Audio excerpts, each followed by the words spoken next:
GMA Network Center. Ito ang 24 oras. Mahigit 2 linggo na lang bago magpasko, namumulan na ang malaking bahagi ng EDSA dahil sa traffic. Kabilang dyan ang kanto nito at ng White Plains, Mandaluyong kanto ng Ayala Avenue at Q-Mart sa Quezon City. Gayon din sa kanto ng EDSA at Scout Borromeo, pati sa bahagi ng Marcos Highway sa Antipolo.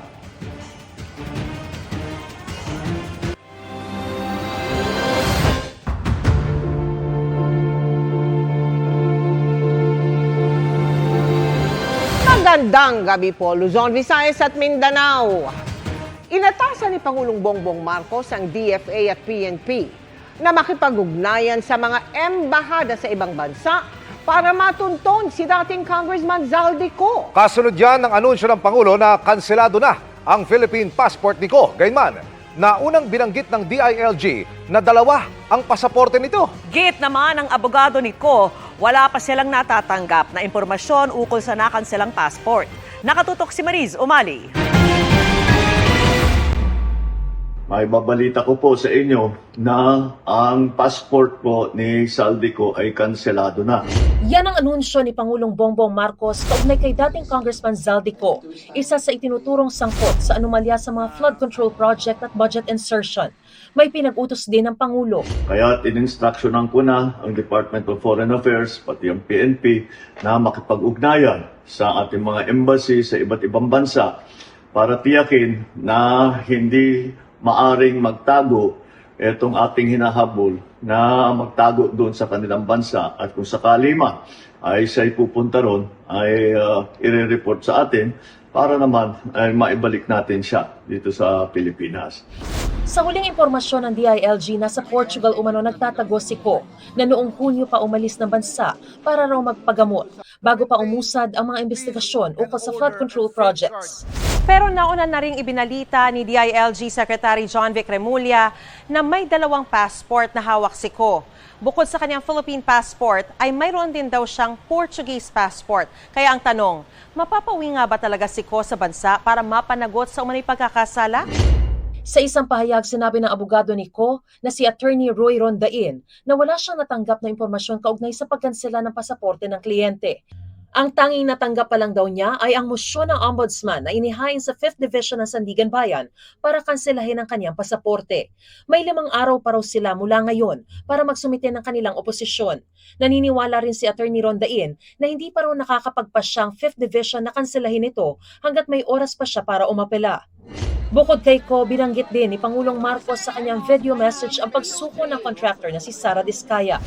Matatanda ang inunahan na ni Diskaya ang nakaambang warrant of arrest laban sa kanya at voluntaryong sumuko sa NBI kahapon. Inaantay ang formal ng paglabas ng kanyang warrant of arrest. Kaya nakikita po natin maganda naman ng takbo ng proseso at yung ating mga hinihilaang na kasama dito sa ganitong klaseng sindikato ay haharap sa hustisya. Pangako pa ng Pangulo, Asahan po ninyo na patuloy pa rin ang ating investigasyon, patuloy pa rin ang ating pagpila ng mga kaso upang tiyakin na ang mga guilty dito sa ganitong klaseng iskandalo ay haharap sa batas at bukod dyan ay maibalik ang ninakaw na pera sa taong bayan. para sa GMA Integrated News, Mariz Umali, nakatutok, 24 oras. Bagaman nauna nang inanunsyo, alas 5 ng hapon lang kanina nang makansela ang Philippine passport ni dating Congressman Zaldico. Ayon po sa Department of Foreign Affairs, pinroseso ang pagkansela ngayong araw alas 5 ng hapon. Isinagawa ito alinsunod sa resolusyong ibinaba ng Sandigan Bayan at alinsunod sa utos mismo ni Pangulong Bongbong Marcos.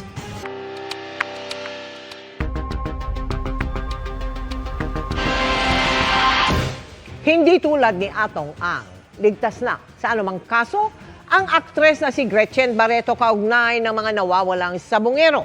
Dismiss na rin ang mga reklamo laban sa magkapatid na Dondon at Ella Kim Patidongan, kaya tinanggap na sila bilang state witness. Nakatutok si Sandra Aguinaldo. Kung ang negosyanteng si Charlie Atong Ang at ilan pang personalidad, inirekomendang kasuhan ng Department of Justice kaugnay sa missing sa Bongeros, ang reklamo naman sa aktres na si Gretchen Barreto at 10 iba pa, dinismiss ng DOJ Panel of Prosecutors. Ispekulasyon lang daw at walang sapat na ebidensya laban kay Barreto at iba pang miyembro ng tinatawag na Pitmaster Alpha Group. Batay na rin daw sa testimonya ng Patidongan Brothers, nag-attend lang ang mga ito ng mga meeting kung saan napagdesisyonan umano na parusahan ang mga sabungero para sa pandaraya. Sa pamamagitan ng kanyang abogado, nagpasalamat naman si Barreto sa mga sumuporta sa kanya. Muli ring iginiit na walang katotohanan ang akusasyon laban sa kanya at wala siyang kinalaman sa missing sa Bongeros.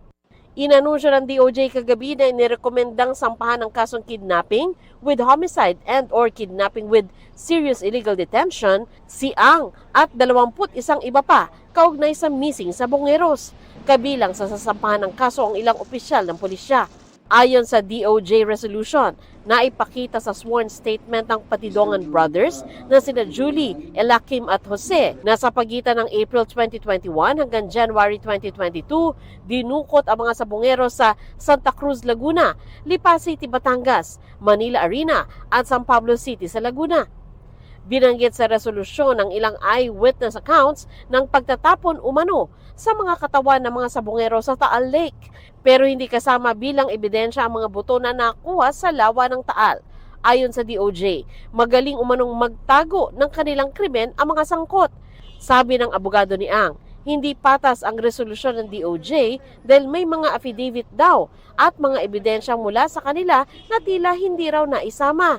Magpa-file daw sila ng motion for reconsideration.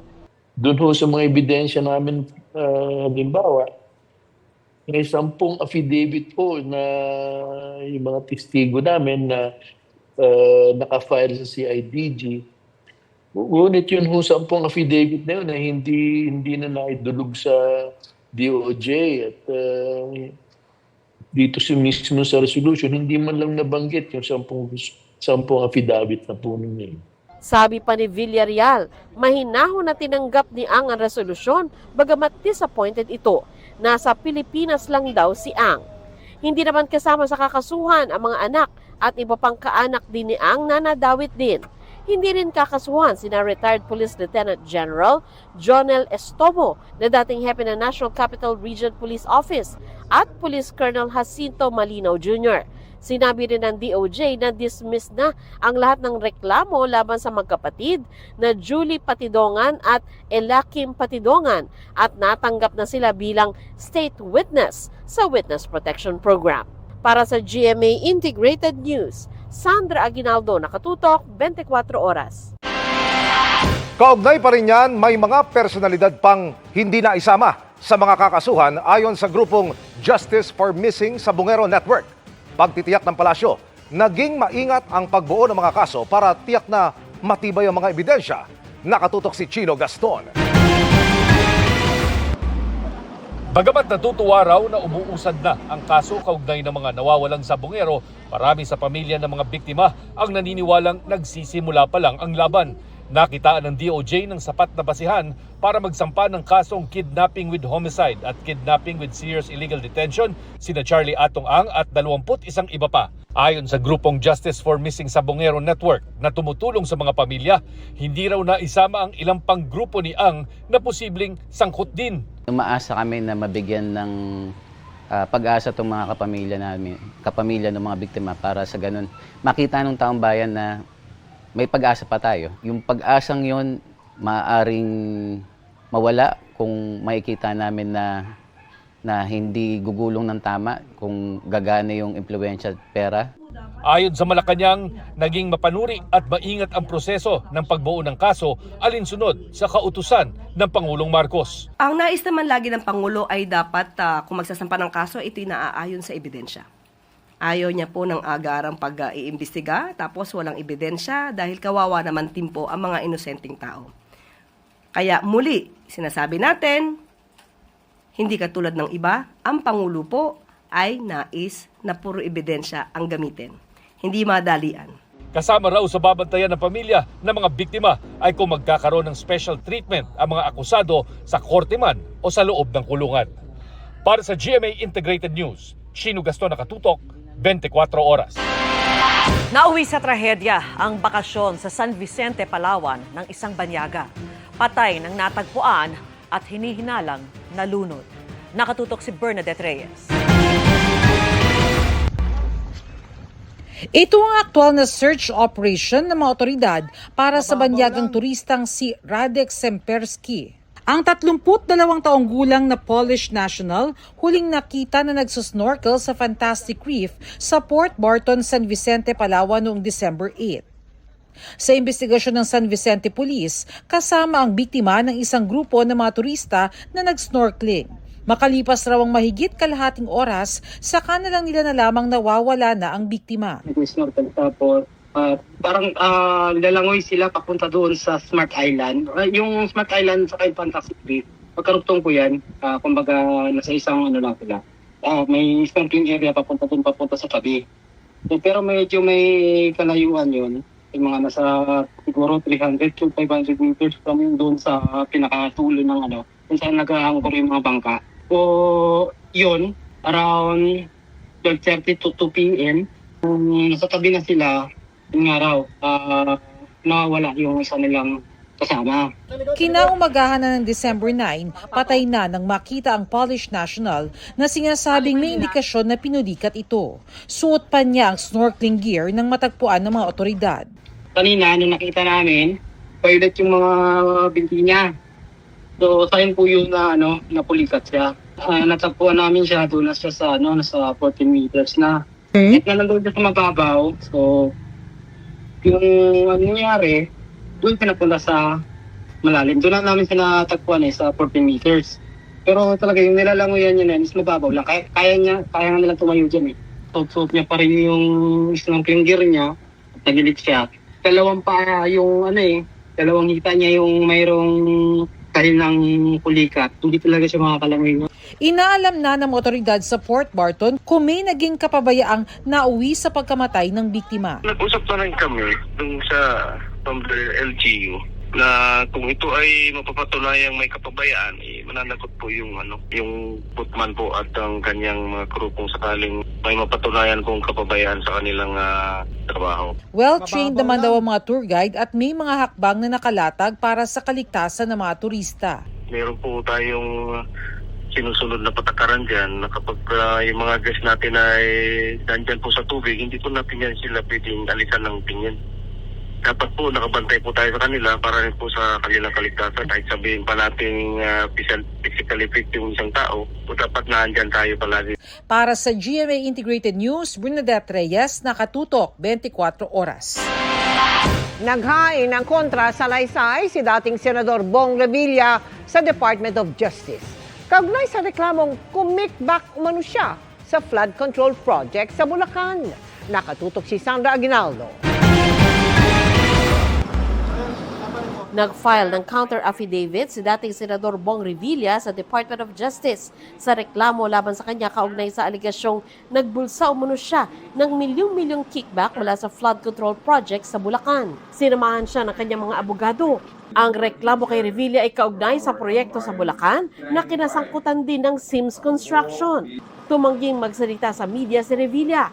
Pero ayon sa tagapagsalita ni Revilla, nagsumite rin ito ng ebidensya para pabulaanan ang akusasyon laban sa kanya. Nagsumite si Mr. Revilla ng mga ebidensya na magpapatunay na lahat ng nilalaman ng mga aligasyon, akusasyon at reklamo laban sa kanya ay pawang kasinungalingan at kasinungalingan lamang. Umaasa si Mr. Revilla na magiging patas ang Department of Justice at titignan niya ang ebidensya at hindi na paaabutin ang reklamong ito sa korte. Pagkaalis ni Revilla, dumating naman si former DPWH Undersecretary Roberto Bernardo, isa sa tinatawag na whistleblower ng DOJ. Matatanda ang si Bernardo ang nagsabi na personal siyang naghatid ng kahon-kahong pera kay Revilla sa bahay dito sa Cavite noong 2024 na nagkakahalaga ng 125 million pesos. Bukod dito, naghatid din umano si Bernardo ng 250 million pesos sa bahay din ni Revilla bago magsimula ang kampanya para sa 2025 elections. Hindi nagpaunlak ng panayam si Bernardo. Dati nang itinanggi ni Revilla ang mga bintang ni Bernardo. Para sa GMA Integrated News, Sandra Aguinaldo, nakatutok 24 oras. Tinangay ng rumaragasang baha ang ilang bahay sa Tiboli, South Cotabato.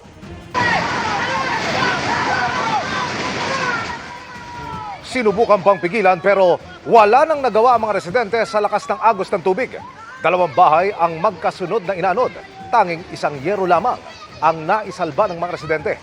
Maraming bahay pa ang pinasok ng tubig na may kasamang putik at bato. Nangyari ang biglaang pagragasa ng baha noong Lunes kasabay ng malakas na ulan sa barangay Basag.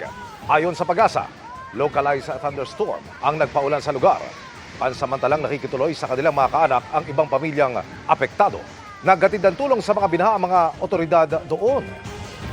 Gaya ni Sara Diskaya, sumuko na rin sa NBI ang 8 opisyal ng DPWH Davao Occidental na isinasangkot sa umunoy isang ghost flood control project sa probinsya. May idiniin naman ang kampo ni Diskaya kaugnay ng kusang pagsuko nito. At nakatutok si John Consulta. Sa tanggapan ng NBI, nagpalipas ng magdamag ang kontratistang si Sara Diskaya. Kusang loob itong sumuko sa NBI bago pa ilabas ng korte ang kanyang warrant of arrest para sa kasong malversation at graft. Kaugnay ito ng umunoy Ghost Flood Control Project sa Davao Occidental na proyekto ng kanyang kumpanyang St. Timothy Construction Corporation. Pero pagdidiin ng kanyang tagapagsalita, ang pagsuko ay hindi pag-amin sa mga ibinibintang sa kanya. Hindi naman po admission of guilt kasi korte lang po ang magtatakda talaga ng guilt ng isang akusado o respondent sa isang kaso po. Sumuko po siya dahil alam niya na malinis ang kanyang konsensya at kaya niyang harapin ang anumang legal na proseso patungkol dito sa kasong isinampas sa kanila dito sa Digos sa RTC po. Git pa ng kampo ni Diskaya, walang ghost project sa Digos, Davao del Sur. Patunay raw dito ang mga litrato na kanilang iniligay sa isinumiteng counter affidavit. Yung project na yan, tapos po yan. Actually, nakuha yan ng St. Timothy nung year 2022 pa. Opo. Okay? Nagkaroon po ng construction agad. Ang problema po, nagkaroon ng mga pagbaharin doon sa mga lugar na yon. Nasira, ni-repair, nasalanta na naman ng bagyo, nasira, ni-repair ulit. Last month, nakumpleto na po yan, sir. Opo. Nakumpleto na po yan base po sa mga dokumentong ibinigay ng mga public respondents coming from DPWH Davao Occidental. Bukod kay Diskaya, inanunsyo ni NBI Director Lito Magno na sumuko na rin ang 8 pang Davao Occidental DPWH officials sa NBI Southeastern Mindanao Regional Office. Sabi ng NBI, gumawa ng letters of voluntary surrender ang 8 at nagpasailalim sa kustudiya ng NBI para harapin ang legal na proseso. Nauna rito, sumuko rin kahapon sa Pasig City Police ang pamangkin ni Diskaya na si Maria Roma Angeline Rimando na isa sa mga opisyal ng St. Timothy Construction. Ang asawa naman ni Sara na si Curly Diskaya kasalukuyang nakatitili pa rin sa Senado. Para sa GMA Integrated News, John Consulta, nakatutok 24 oras. Kamustahin natin muli ang heavy-gat na traffic ngayong Christmas rush sa Metro Manila. Kanya-kanyang diskarte na naman ang ilang motorista at commuter para maibsan ang konsumisyong ito. At nakatutok live si Jamie Santos. Jamie? Mel, pasensya at mas mahabang pasensya. Yan ang dapat na baon ng mga motoristang babiyahe o lalabas na lansangan ngayong araw. Ramdam na ramdam ang tindi ng trapiko sa EDSA ngayong hapon. 3:00 pa lamang, bumigat na ang daloy ng sasakyan sa southbound ng EDSA sa tapat ng Scout Albano. Halos hindi na umuusad ang mga sasakyan. Sa kuha namin kaninang 4:00 ng hapon, kitang-kita ang siksikan at bigat ng daloy ng mga sasakyan sa EDSA. Ilang motorsiklo nawawala na sa kani-kanilang lane. Pilit na sumisingit sa pagitan ng mga sasakyan, makausad lang kahit kaunti. Ipit din ang mga galing sa mga side street na hirap makapasok o makalabas ng EDSA dahil sa bumper-to-bumper na daloy ng trapiko. Ang Kamuning flyover nagmistulang paradahan ng sasakyan. 3 hanggang 5 kilometro kada oras lamang ang usad. Ganito rin ang sitwasyon sa ilalim ng flyover kung saan sabay-sabay na naipon ang mga sasakyan sa kasagsagan ng rush hour. Sa bahagi naman ng Skyway northbound at northbound ng SLEX Magallanes, slow-moving din patungo ng EDSA. Ang EDSA Magallanes patungong Ayala Avenue, moving naman pero nasa 10 kilometers per hour ang usad ng sasakyan hanggang paakyat yan ang northbound ng Ayala Underpass. Ayon sa MMDA, umaabot sa 427,000 ang average daily traffic volume sa EDSA. Karaniwang pang tumataas ng 10 hanggang 20% ang dami ng mga sasakyan tuwing holiday season. Ibig sabihin, nadadagdagan ito ng tinatayang 40,000 hanggang 85,000 na sasakyan, lalo na ngayong papalapit pa ang Pasko. Kaya konting lamig ng ulo at diskarte muna kapag babiyahe ngayon. Maging kampante lang, makakauwi naman ng kailangan tiyagain na lang itong traffic. Ginagawa ko na lang, may sound akong konti para mawala po, maiibsan po yung ano. Yes po.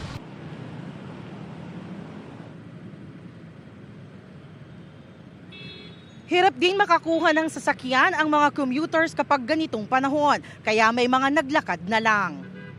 Hassle po, ang hirap pong sumakay. Sobrang dahan-dahan lang yung takbo ng mga sasakyan. Kaya naglalakad na lang po kami. Ako, ganito pa din kasi pag morning eh. Pero usually pag hapon, winowalk ko na lang talaga. Kaya ngayon naglalakad ako. Mel, kumpara kaninang hapon, sa oras na ngayon ay mas heavy gat ang daloy ng trapiko sa EDSA ngayon. At dumabigat pa yung daloy ng trapiko lalo na sa tapat ng mga mall dito nga sa bahagi ng EDSA at sa mga U-turn slot. At yan ang latest mula rito sa EDSA sa Quezon City. Balik sa iyo, Mel. Maraming salamat sa iyo, Jamie Santos. Humihingi si Davao City Representative Paulo Duterte ng travel clearance mula sa Kamara para makabiyahe sa 17 bansa simula ngayong December 15. Kinumpirma ni House Secretary General Cheloy Garafil na may liham si Representative Duterte sa liderato ng Kamara para sa travel clearance. Sa kopyang nakuha ng GMA Integrated News mula po sa isang source, nakalista ang 17 bansang nais puntahan ni Duterte sa loob ng mahigit 2 buwan o mula December 15 hanggang February 20, 2026. Kabilang rito ang the Netherlands kung saan nakadetine ang ama niyang si dating Pangulong Rodrigo Duterte. Kasama rin ang United States at ilang pang bansa sa Asia at Europa. Nakasaad din sa liham na magagaling sa personal na pondo ni Duterte ang gagamitin sa biyahe. Chika Minute na po mga kapuso at ang makiki-midweek chikahan sa atin walang iba kundi ang gumanap na Erenea sa Encantadia Chronicles Sangre na si Patricia Tumulak. Patricia! Maraming salamat at good evening mga kapuso. Miss Vicky, thank you. Nakisaya ang cast ng Sanggang Dikit for real at iba pang kapuso stars sa Irok Festival sa Indang, Cavite. Bukod sa fun activities, nag-enjoy din sila experiencing the culture firsthand. Panoorin sa report ni Dayan Localiano. Iba't ibang aktibidad na nagpakita ng galing, talento, musika, at nagkakaisang komunidad ang bumida sa pagdiriwang ng Irok Festival sa Indang, Cavite. Kasabay ng paggunita ng Indang Day, isang makulay na pagtangkilik ang isinagawa para magbigay pugay sa Irok o Kaong Tree, na itinuturing na mahalagang bahagi ng kultura at kabuhayan ng mga Indagenyo. Isang masayang kapuso fiesta rin ang handog ng GMA Regional TV. Kasama ang cast ng Sanggang Dikit FR na sina Lizelle Lopez, Matthew Uy, Seb Pajarillo, Kim Perez, at Jess Martinez. Naroon din ang Sparkle Stars na sina Paul Salas, TJ Marquez, at Ara San Agustin, with Kapuso host May Bautista.